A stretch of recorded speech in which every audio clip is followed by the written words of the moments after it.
বাংলা সাহিত্যের আকাশে যার বিচরণ ছিল ধূমকেতুর মতো, সেই বিদ্রোহী কবি কাজী নজরুল ইসলামের এক অনন্য সৃষ্টি মরা কাউয়া। মজার এই গল্পটি কবি নিজেরই সম্পাদিত নবদূত পত্রিকায় প্রথম প্রকাশ করেছিলেন।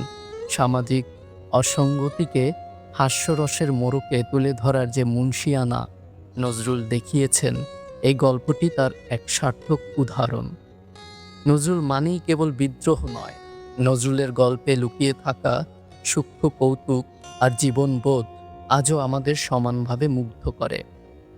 আজকের অডিও আয়োজনে শুনুন কাজী নজরুল ইসলামের সেই কালজয়ী রম্য গল্প মরা কাউয়া। আশা করি ইতিহাসের পাতা থেকে উঠে আসা এই গল্পটি আপনাদের ভালো লাগবে।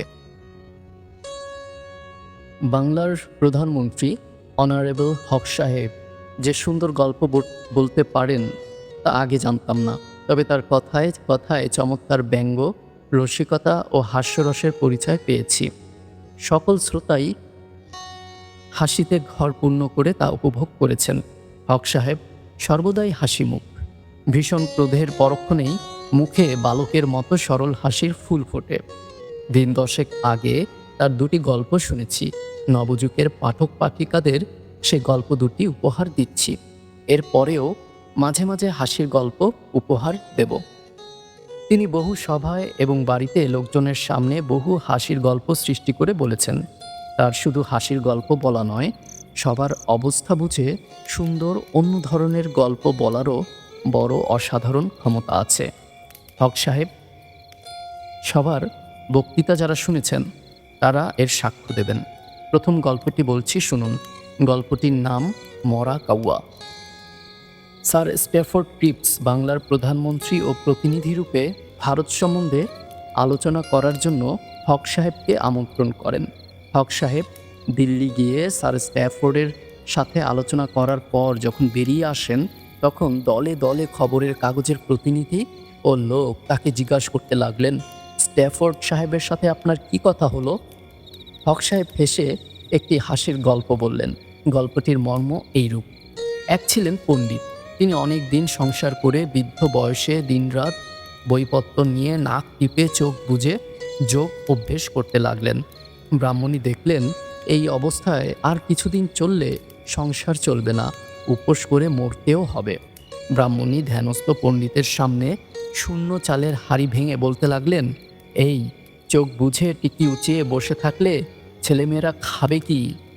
বাড়িতে 7 দিনের চাল আছে, এই 7 দিনের মধ্যে চাল ডালের টাকা না পেলে আমি গলায় দড়ি দিয়ে মরব।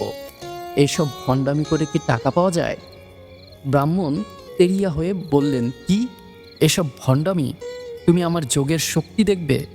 আমি 7 দিনের মধ্যে 7,000 টাকা এনে দেব। ব্রাহ্মণী বললেন, ভীমরতি হয়েছে, 40 বছরে একসাথে 1,000 টাকা পারলেন না, 7 দিনে 7,000 টাকা দিবেন। ব্রাহ্মণ বললেন, দেখে নিও।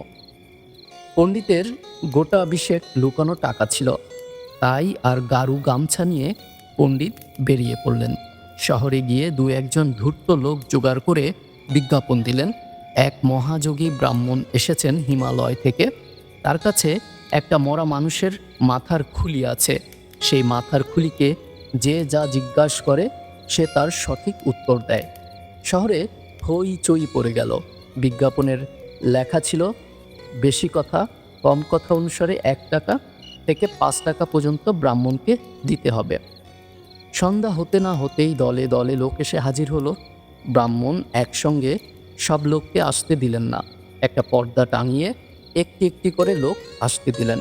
প্রথমে যে লোকটি এলো সে 10টি প্রশ্ন করতে চাইল। ব্রাহ্মণ 5 টাকা চার্জ করলেন। ব্রাহ্মণের হাতে টাকা দিয়ে সে বলল, মরা মানুষের মাথার খুলি কই? ব্রাহ্মণ একটা ঝুড়ি তুলে বললেন, এই। সে রেগে উঠে বললে, এ যে মরা কাউয়া, খুলি কই? ব্রাহ্মণ কেঁদে ফেলে বললেন, খুলি টুলি মিথ্যা, আমি দরিদ্র ব্রাহ্মণ, ছেলেপিলে খেতে না পেয়ে মরে যাচ্ছে, তুমি একথা কাউকে বলো না, বললে তোমাকে সবাই হাদাবোদা আরও কত কি বলবে। মনে করো দরিদ্র ব্রাহ্মণকে দান করলে তোমার মঙ্গল হবে বাবা, মঙ্গল হবে।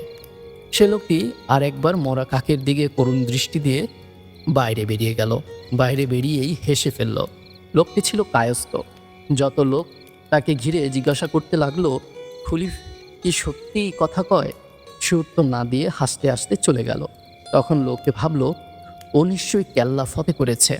ভিড়ের লোক ঠেলাঠেলি করে কে কার আগে যাবে তার চেষ্টা করতে লাগলো। যে যায়, ব্রাহ্মণ তাকে ওই একই কথা বলে, আগে টাকা নিয়ে। কেউ কথা বলল না, পাছে অন্য লোকে তাকে বোকা বলে। এক রাত্রেই ব্রাহ্মণের 7,000 টাকা হয়ে গেল।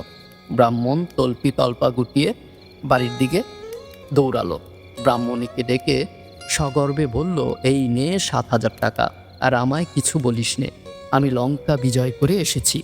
ব্রাহ্মণী বদন বেদান করে এক হাত জিহ্বা বের করে পাথরের মতো দাঁড়িয়ে রইলেন।